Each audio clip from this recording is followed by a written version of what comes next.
There is a quiet kind of pain nobody warns you about. It doesn't arrive with chaos or drama. It arrives slowly, almost politely. One day, you look around and realize the people who once felt like home now feel familiar, but distant. Not because anything went wrong, not because of a fight, but because something inside you changed. And the hardest part is this: you didn't leave them behind on purpose. You just kept growing. Outgrowing people doesn't feel like winning. It feels like betrayal, even when no one says it out loud. Because growth is supposed to be celebrated, right? That's what everyone tells you. Level up, move forward, become more. But no one talks about the guilt that comes with becoming someone new, while others stay the same.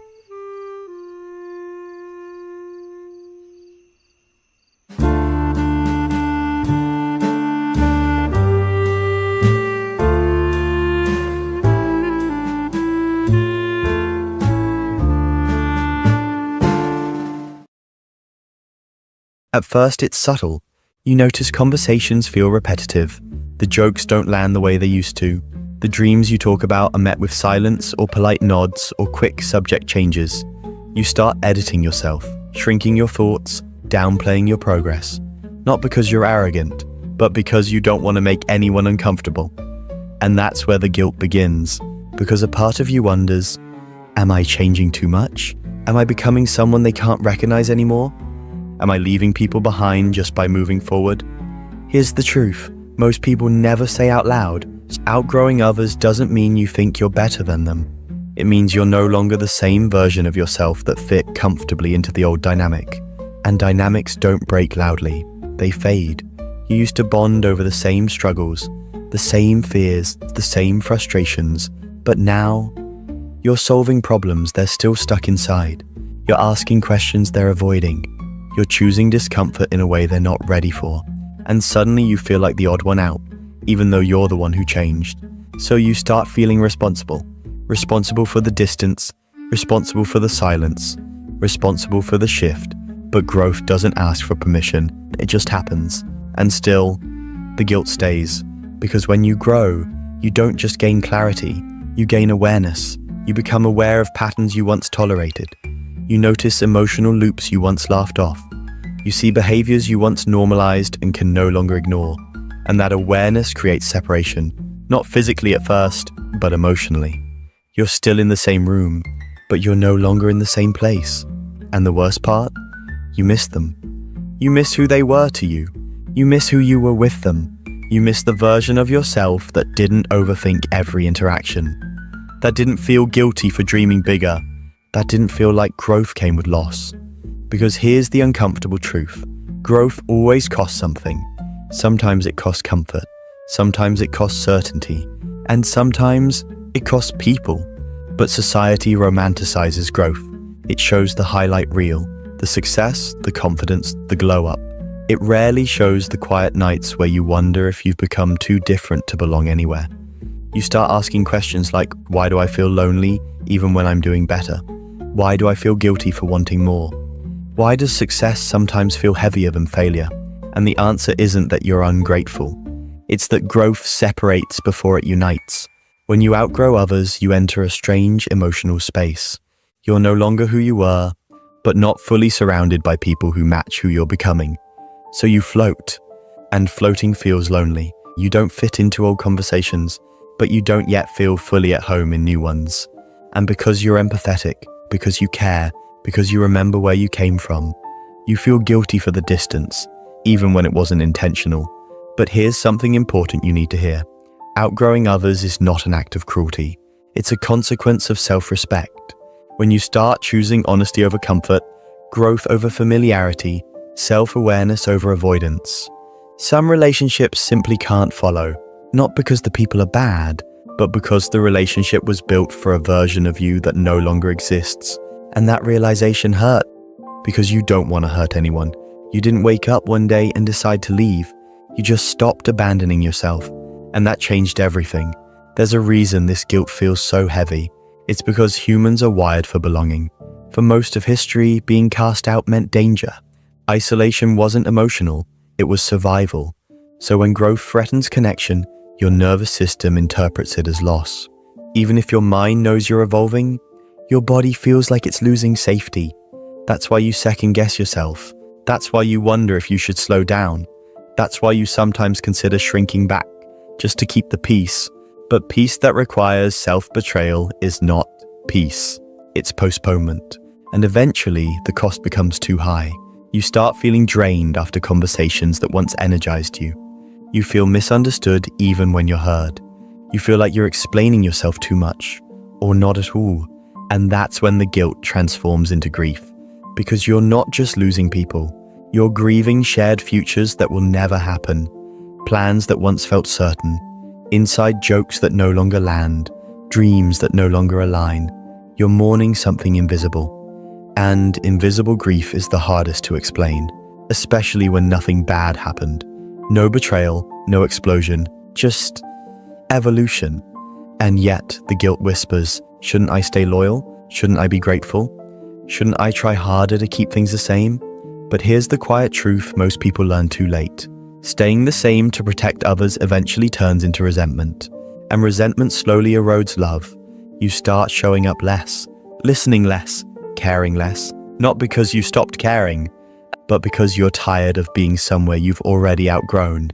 And that version of you deserves honesty. Growth doesn't mean you forget where you came from. It means you honor it without letting it trap you. And yes, some people will feel left behind, not because you abandoned them, but because they chose familiarity over transformation. That doesn't make them wrong. It just makes your paths different. The guilt you feel isn't a sign you're doing something wrong. It's a sign you're human. It means you care deeply. It means you're emotionally aware. It means you didn't discard people casually. But caring doesn't mean staying stuck. And here's something rarely talked about. Sometimes people don't miss you. They miss access to the version of you that made them comfortable. The version that didn't challenge them. The version that didn't change the dynamic. The version that stayed predictable. And when that version disappears, it creates discomfort. But discomfort isn't harm, it's an invitation. Some will rise to meet it, some won't. And that's not your responsibility to control. The guilt of outgrowing others often comes from a false belief that your growth invalidates theirs, but growth isn't a competition. Your evolution doesn't erase anyone's worth. It simply reveals alignment, or the lack of it. And alignment matters more than history. Because history alone cannot sustain connection. Only shared direction can. You can love people deeply and still accept that they cannot walk where you're going. You can honor memories without forcing a future that no longer fits. And you can feel guilt without letting it decide your life. Because if you shrink to keep others comfortable, you don't save the relationship. You just lose yourself quietly. And losing yourself is a far heavier loss. In the next part, we'll talk about what to do with this guilt, how to release it without becoming cold, how to grow without becoming detached, and how to let go without turning growth into loneliness. Because outgrowing others is not the end of connection, it's the beginning of a more honest one. Starting with yourself. And here's the part no one really prepares you for. Once you accept that you've outgrown certain people, the guilt doesn't disappear overnight. It changes shape. At first it's loud.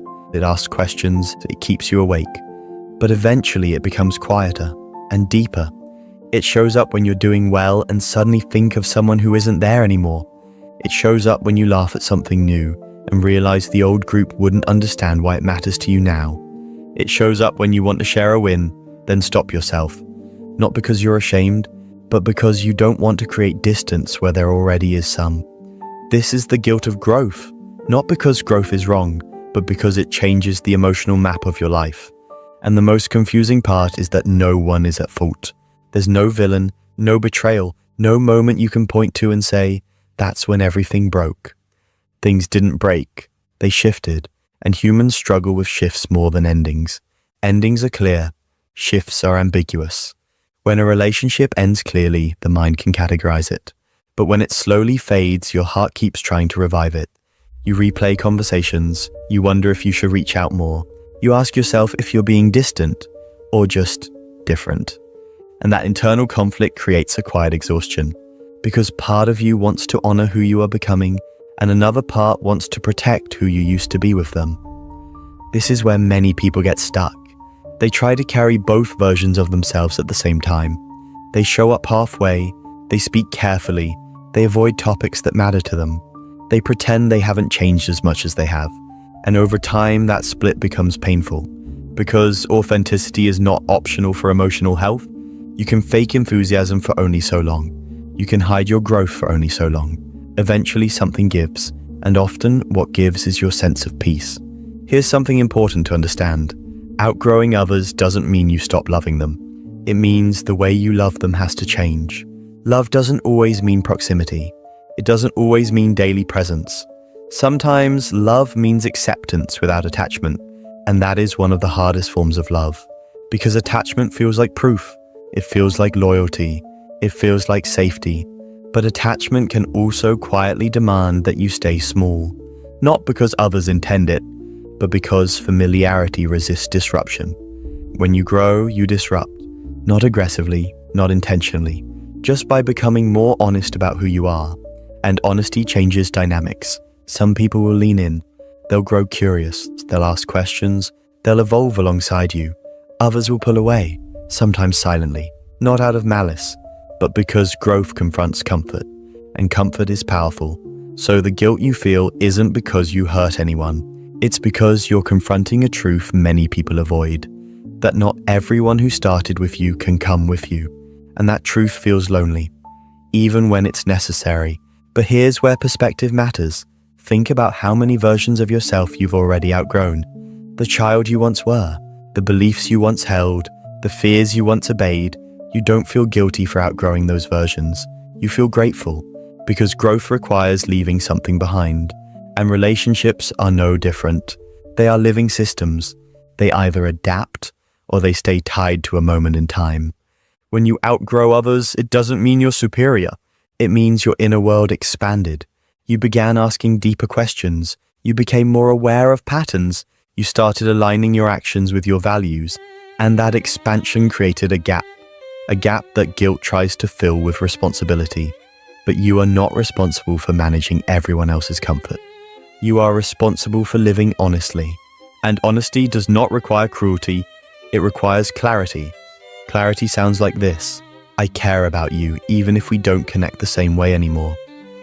I appreciate what we shared, even if we're growing differently now. I'm not leaving, I'm evolving. But even if you never say those words out loud, you can live them quietly. By letting go of the urge to over-explain. By releasing the need to be understood by everyone. By allowing relationships to find their natural distance. This is where guilt begins to soften. Not because you stop caring, but because you stop blaming yourself for change. You realize something freeing. You didn't outgrow them overnight, and they didn't lose you suddenly. You grew slowly. They stayed where they were, and both can be true without either being wrong. What hurts most is not the growth itself. It's the idea that growth has to mean loss. But it doesn't always. Sometimes it means transformation. Some relationships evolve into something quieter, less frequent, but still meaningful. Others fade completely, and that's painful, but not immoral.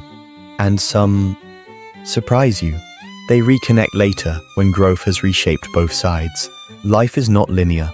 Distance now does not guarantee distance forever, but forcing closeness will guarantee resentment. So if you're feeling guilty for outgrowing others, ask yourself this. Am I honoring my growth or apologizing for it? Because growth doesn't need permission. And it certainly doesn't need constant justification. You don't owe stagnation to anyone. You owe honesty to yourself. There's another layer to this guilt that rarely gets addressed. Sometimes, outgrowing others triggers a fear. What if I end up alone? When familiar relationships fade, the mind looks ahead and sees uncertainty. New connections aren't guaranteed. Belonging feels fragile. So the guilt whispers, maybe it's safer to go back. But safety without alignment is slow erosion. You might not notice it immediately, but over time you begin to feel disconnected from your own life. You show up, but you're not present. You speak, but you're filtered. You smile, but something feels off.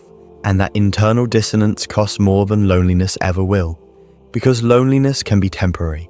Self-abandonment leaves a deeper mark. Growth asks for courage, not just to change, but to tolerate the space that change creates. That space is where new understanding forms, new connections emerge, new versions of belonging appear. but only if you don't rush to fill it with the past. The guilt of outgrowing others is not something to eliminate. It's something to understand.